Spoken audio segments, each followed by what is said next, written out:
México se ha convertido en el país con el mayor índice de abuso sexual infantil. Y esto lo dice la Organización para la Cooperación y el Desarrollo Económico. No es un chisme de la esquina, no es un tema tendencioso, es una realidad. ¿Cuál podrían ser las implicaciones a largo plazo para nuestras infancias? ¿Cómo se puede evitar? ¿Es un tema del gobierno? ¿Es un tema de la sociedad organizada?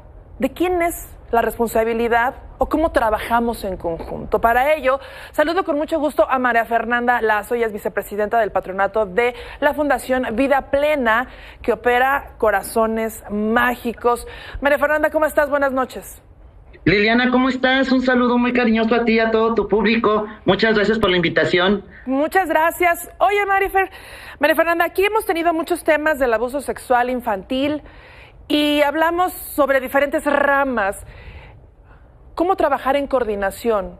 Aquí el punto es cómo poder erradicar esta problemática. Pues mira, es muy complejo porque efectivamente se necesita la participación de todos. Ahorita que mencionabas de quién es, en dónde está el balón, ¿no? En gobierno, en la sociedad civil, en quién. Esto es un trabajo que tenemos que hacer todas y todos desde los hogares. Los hogares son importantísimos, Liliana, porque realmente ahí es donde podemos lograr desarrollar habilidades en nuestras niñas y nuestros niños para que sepan detectar situaciones de riesgo, hagan un alto y pidan ayuda. Hay que recordar que la gran mayoría de la violencia sexual infantil sí se puede prevenir, pero necesitamos implementar muchísimas acciones y dar muchas herramientas a padres de familia, a niñas y niños, etcétera, etcétera. ¿Qué podría ser por parte de la sociedad? Hemos visto muchos casos en los donde sí las mamás han tenido el valor de ser las voces, insisto yo, de la mayoría de las veces de las niñas, sin olvidar que también hay niños que son abusados sexualmente. Pero ¿qué pasa para el resto de la familia que a lo mejor ya se dio cuenta, el abuelo o la abuela? ¿Cómo poder actuar? ¿Cómo poder acercarnos? ¿Qué valor incluso hasta jurídico tiene su palabra? Mira, es importantísimo esto que mencionas, Liliana, porque dentro de esta tarea que tenemos todo, algo que ha permitido que el abuso sexual infantil prevalezca en el tiempo, porque hay que recordar que en la mayoría de los casos el abuso sexual infantil es un hecho que sucede de manera reiterada a la gran mayoría de sus víctimas. Entonces es importantísimo que si tenemos conocimiento lo denunciemos. Hoy en día tenemos muchas herramientas como sociedad, hay una línea de denuncia anónima, está la Procuraduría de Protección de Niñas, Niños y Adolescentes, hay una a nivel federal, pero hay una en cada estado de la República y hay una en cada municipio del país. Y esta instancia es la que se encarga de vigilar por el derecho los derechos de las niñas y de los niños. Entonces podemos recurrir a este tipo de instancias si tenemos conocimiento de algún hecho de violencia sexual infantil, pero incluso en la fiscalía podemos poner en las fiscalías de cada estado podemos poner denuncias. Lo que es importante es que lo hablemos y no lo callemos y por supuesto siempre busquemos la protección de esta niña o este niño que está siendo víctima de violencia sexual. Ahora, por el otro lado, también hay un punto al que yo quería ir contigo, es el tema de las autoridades. Hemos visto muchos casos aquí en donde tenemos el caso, se detuvo a Chuchito Pérez por abuso sexual infantil, pero resulta que este hombre ya tenía, o esta persona, por no ponerle sexo ni género, ya tenía 3, 4 casos antes de abuso sexual infantil. Y algunos de ellos trabajando en lugares donde justo tienen contacto con los niños. Exactamente, este tema es terrible. Fíjate que justamente hace más o menos el 20 de noviembre presentamos la Agenda Nacional Legislativa con el senador Agustín Dorantes y con la diputada Tania Palacios. Y uno de los temas que estamos trabajando en esta agenda es justamente la creación de un padrón de agresores sexuales de niñas, niños y adolescentes. En México no existe en algunos estados, está en la Ciudad de México, en Baja California, pero necesitamos hacerlo a nivel nacional. ¿Por qué es importante este padrón?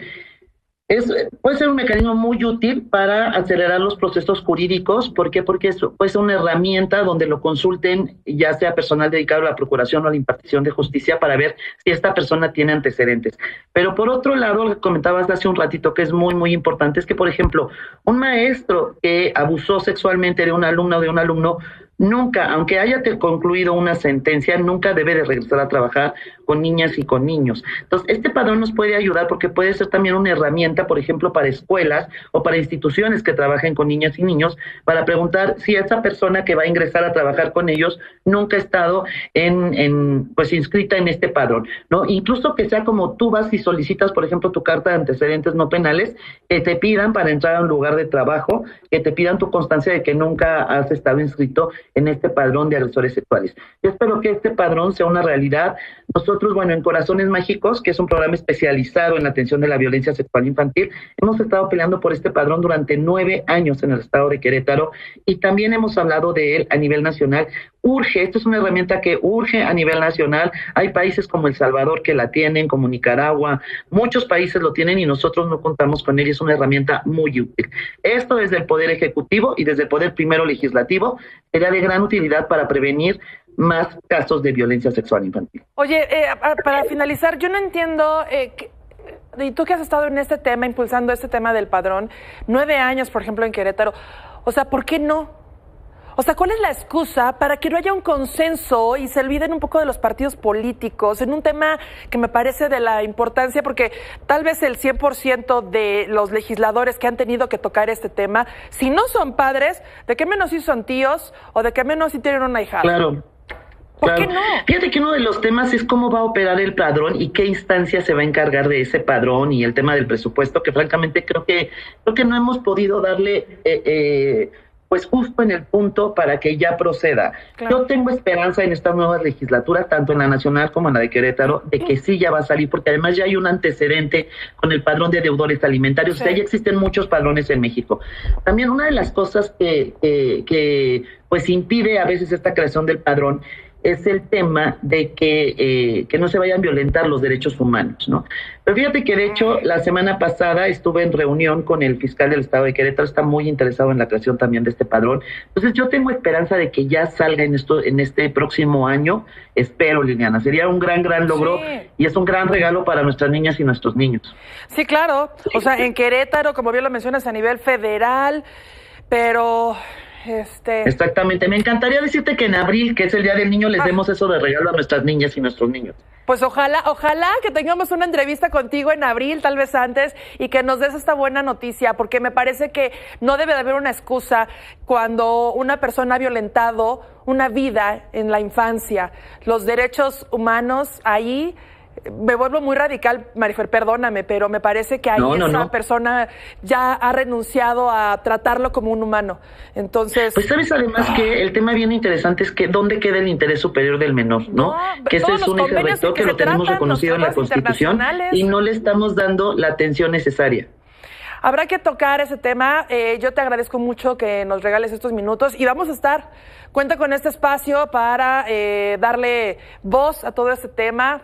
Son muchas las cosas que tocan la agenda infantil, el abuso sexual infantil, los infanticidios, los huérfanos del feminicidio. Tenemos una gran deuda con nuestros niños. Ojalá que estas nuevas autoridades, las legislaturas locales, federales, se olviden de los colores y se puedan poner en coordinación, que trabajen bien para el bien, como tú lo mencionas, superior del niño y la niña.